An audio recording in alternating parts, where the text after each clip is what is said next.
Escaping the mount, lesson number 2. In this lesson, we're going to lay down 4 core techniques for future lessons so we can weave them together and understand when each technique is going to be best applied. For now, let's just go over the 4 techniques. Starting here, I'm in the mounted position. My opponent has his hand within reach, perhaps in my collar.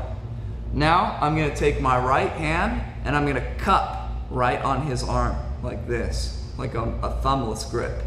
Now I'm going to take my left arm and like a Coke can, I'm going to grab his tricep. Now I'm going to take my left leg and I'm going to place it over his right leg, like this. Scoop to the side so you can get a good view. I trap his leg. Now with my right leg, I untrap his leg. So if it's here, I need to put it on the inside towards my butt. Now, in this position, my opponent is kind of like a table. If a table doesn't have legs on one side, it tips over. So I've taken away this leg of the table and this leg of the table. Now I just need to disbalance it a little bit. I'm going to oompa straight forward, and that's going to cause my opponent to base his arm forward, like this. Now with his arm forward, he can't possibly reach over and base it over there when I try and oompa him. So now I roll, block his bicep from coming up and cross-choking me, and I posture. This is the most ideal mount escape because it ends with you on the top position. So if you want to do this mount escape as opposed to a mount escape that's going to get you into the half guard or something similar. The next position is going to be, shown on this side here, is going to be the elbow escape. First, I keep my elbows in tight. Then I get on my side. Now, just for the sake of teaching the move, my opponent is going to keep his foot out here.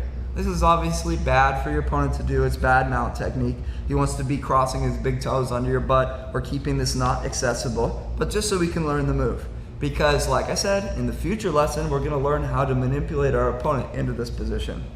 Now my goal from here is going to be to slide my knee underneath the ankle like this. If I can achieve this position, this is the key. I'm pretty much out. This is like 80% of the work of the mount escape is getting this. If I can get this, we're good. Here's some ways to get that. First, keep your elbow in tight. Now my right foot is going to swing over and fish underneath his ankle. Because the way that we're designed as humans, we're always going to have a little bit of an arch here for us to stick our toes. It might be too big for our knee, but it's not too big for our toes to come underneath. Be sure that when you're on your side that you're not going over too far, because he can pull you and take your back.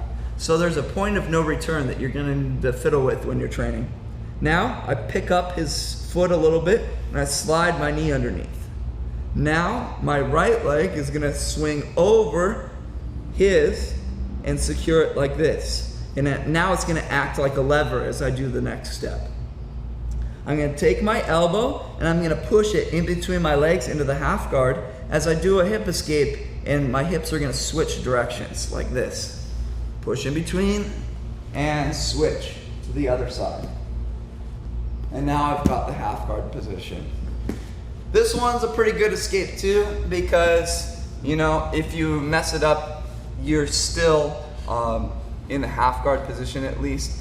On the next two, if you mess up, you could end up in the side control, but that's okay. In my opinion, it's better to be in the bottom side control than the mounted position. Here we go. Next technique is going to be the cradle technique. So as I may be trying this hip escape, my opponent's going to come to this modified mount position where he posts his leg up like this. From this position, I'm going to take both of my hands and dive underneath his leg like this. Obviously, my opponent is going to try and keep it super tight and very crowded, but you can get this position if you just kind of find the right entry point. Now, from this position, I'm going to want to grab his gi cloth like this.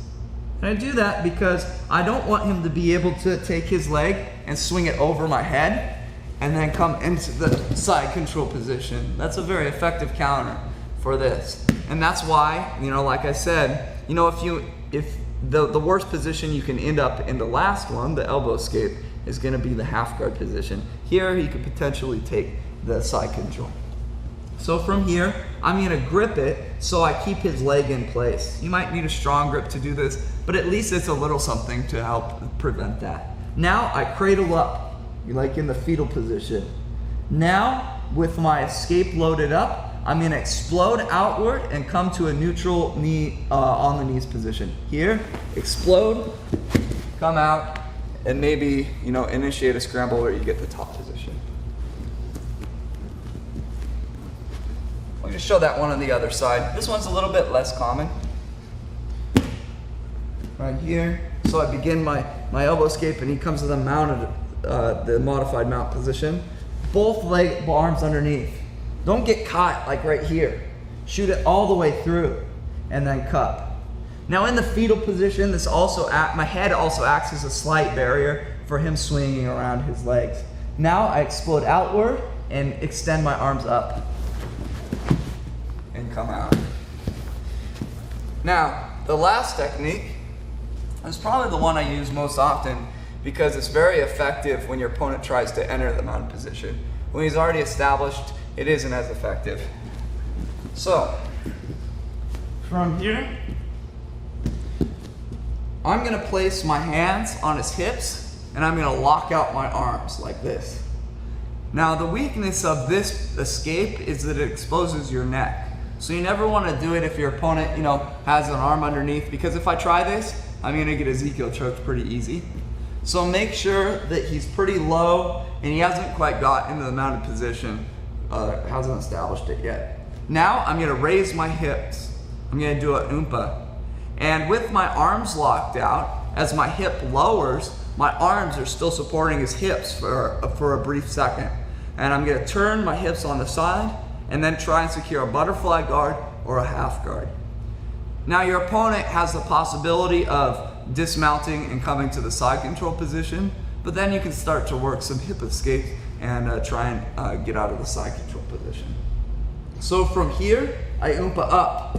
Now, because my arms are locked down, as I bring my hips down, there's gonna be a very, very brief window of opportunity for me to pull my legs through. I'm gonna turn on my side a little bit and escape this way. Now notice how I'm in a very bad position with my legs crossed like this. This is why you're gonna take what you can get with this mount escape. I'm gonna either snag a half guard like this, or from this position, I can maybe potentially turn into the butterfly guard right here and start working to get back to the closed guard, or if you prefer, to sweep.